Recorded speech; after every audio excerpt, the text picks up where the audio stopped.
All right, so we're going to be going over problem number 65 from chapter 2, which talks about our eyes blinking. If our upper eyelid goes to closed, it actually does it in a time of 0.024 seconds. And then we're asked a few questions. One, we're asked to estimate the distance that's traveled. Then we're also asked to estimate the acceleration, assuming that it's constant the entire time. And then we're asked to calculate the velocity final when we're blinking. So the equations we're going to need is one, well, like I said, it travels that distance in 0.024 seconds. Then we're going to need this equation, which is x equals, or our distance final equals our distance initial, plus velocity times our change in t, plus 1/2 acceleration times t squared. And then we're also going to need v final squared equals v initial squared plus 2 times our acceleration times our change in position.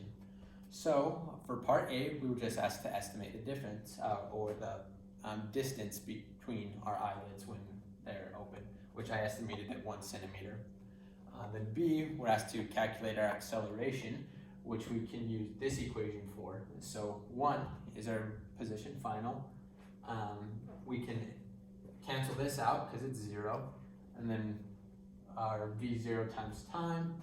We can also cancel out because it's our velocity when we're blinking when it starts is 0. So we get 1 equals 1/2 times our acceleration times our change in time, which is 0.24 seconds squared, which when we solve for our acceleration gives us 34.7 meters per second squared.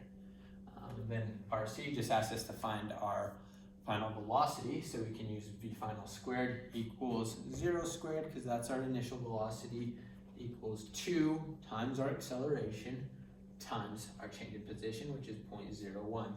So if we do all the math there, we can solve for v final to be 0.83 meters per second.